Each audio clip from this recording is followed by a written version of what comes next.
sini saya akan meliput destinasi wisata kota Cirebon yang terkenal yaitu Batik Tulis.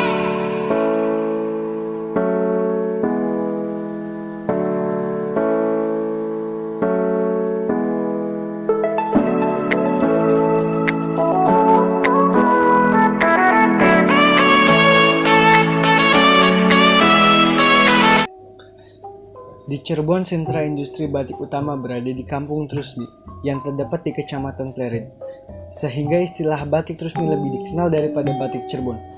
Nama batik Trusmi sendiri merujuk pada nama kampung ini. Dengan konsep ala departemen store, pusat perbelanjaan batik Trusmi memiliki suasana yang nyaman dan sejuk. Ada AC dan juga musik untuk menemani kita selama berbelanja. Lapangan parkir yang luas dan juga mesin ATM akan menambah kenyamanan berbelanja.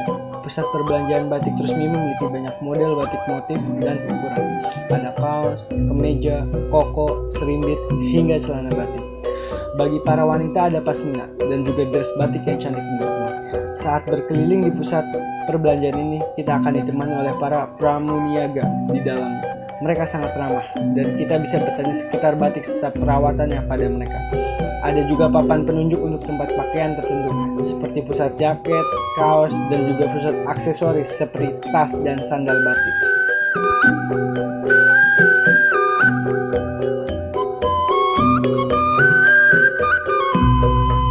Saya Renanda Rizky Aditya sebagai reporter ingin meliput destinasi wisata kota Cirebon yaitu Batik Trusmi. Di sini saya sudah bersama dengan Batika sebagai perwakilan dari Batik Trusmi. Sejarah awal Batik Trusmi itu gimana, Kak? Oke, sejarah awalnya PT Batik Trusmi berdiri tahun 2011, tepatnya tanggal 24 Maret. Jadi ini sudah mau tahun yang ke-9 dan PT Batik Trusmi didirikan oleh dua pengusaha muda yang bernama Bapak Ibnu Rianto dan Ibu Seli Giovanni. Mereka bisa disebut sebagai from zero to hero karena satu, mereka memulainya benar-benar dari nol. Dari nol? Iya, jadi dengan modal yang hanya mereka dapat dari amplop pernikahan, betul. Lalu mereka pun awalnya tidak langsung terjun ke dunia bisnis batik maksud saya, tapi mereka awalnya hanya menjual kain mori. Tahu kain mori? Kain kafan? Oh, tahu. Ya, jadi mereka awalnya menjual kain kafan dulu, sama itu pun dari nol, door to door, jadi menitipkan barang juga, sampai akhirnya mereka punya satu toko kecil namanya Batik IBR kebetulan. Nah, dari Batik IBR itu semua ya, itu awalnya cikal bakalnya berdirinya BT Batik Trusmi yang sebesar ini. Jadi itu sejarah singkatnya. Jadi oleh Bapak Ibnu dan Ibu Seli, mereka berdua benar-benar berjuang dari bawah untuk buat BT menjadi sesuai dengan tagline-nya, terlengkap, terbesar. Kalau untuk jenis batik di sini ada berapa macam, Kak? Oke, kalau jenis batik berarti kita bilang motif atau mau jenis kain? Motif, oke.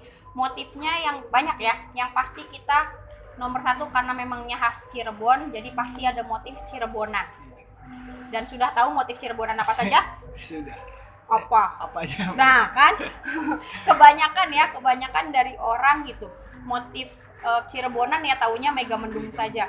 Tapi sebenarnya ada yang lebih dari Megamendung gitu. Jadi kita itu Cirebon itu punya motif Megamendung, punya motif keratonan. Jadi kenapa dibilang keratonan? Karena memang motif yang ada dalam kain batik itu unsur-unsur yang ada dalam keraton. Jadi ada singa barongnya, ada paksina galimannya, atau memang ada gambar keratonnya. Lalu kita juga punya batik pesisiran ya, karena Cirebon daerah pesisir ya. Ya, jadi nanti pesisiran itu isinya motifnya itu tentang flora. Floranya itu balik lagi tadi padi-padian ataukah itu bunga gitu. Jadi itu motif-motif yang ada di Cirebon. Selain ada motif juga yang binatang, yang faunanya. Tapi balik lagi kalau binatang itu binatang yang benar-benar mempunyai hubungan dengan historinya Cirebon, sejarahnya Cirebon. Jadi ada macan simbol Jawa Barat. Lalu ada naga, karena Cirebon juga kan ada Chinese influence-nya. Jadi ya memang kita motifnya banyaknya motif Cirebon. Kalau yang jenis batik terpopuler di sini apa Kak? Ya, sudah pasti Megamendung ya. Itu yang paling banyak dicari orang karena orang kan kalau datang ke Cirebon pasti carinya batik Cirebon apa nih gitu. Ya, jadi yang paling populer Megamendung. Kalau batik Trusmi ini kan dijual apa di sini aja, apa diekspor atau gimana Kak? Oke, batik Trusmi sebetulnya sudah punya beberapa cabang. Jadi ada di Jakarta juga, ada di Medan juga. Kalau soal ekspor begini, mungkin ada kriteria untuk ekspor itu sendiri. Tapi BT Batik Trusmi sudah melakukan pengiriman barang sampai ke luar negeri, iya.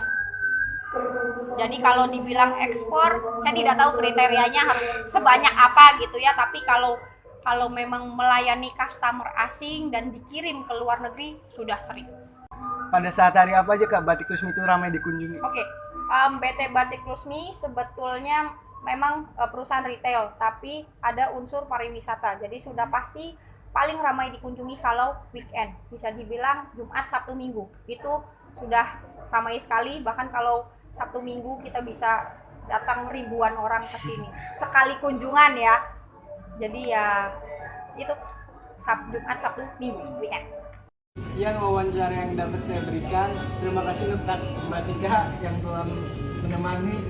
Kurang lebihnya mau salam. Assalamualaikum warahmatullahi wabarakatuh. Di sini saya sudah bersama Bapak siapa Pak? Abdurrahman. Dari mana Pak? Dari Serang. Dari Serang. Banten. Menurut Bapak yang bikin Bapak tertarik untuk membeli batik di sini apa Pak?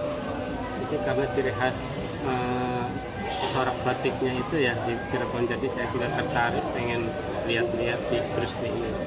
Kalau menurut Bapak kesan Bapak ngeliat batik-batik ini gimana Pak? Kesannya itu bagus dan sangat bagus, katanya untuk khas-khas Cirebonnya itu benar-benar kental banget ya. Kalau dari sekian banyak motif Pak, motif mana yang Bapak paling Kalau saya suka itu motif yang Megamendung. Megamendung.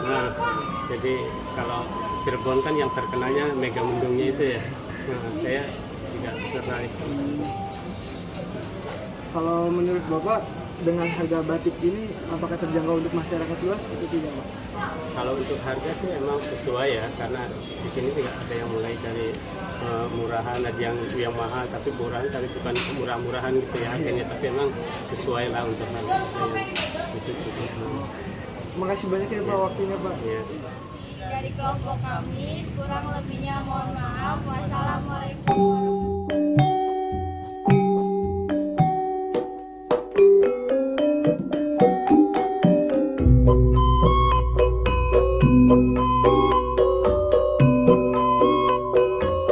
Thank you.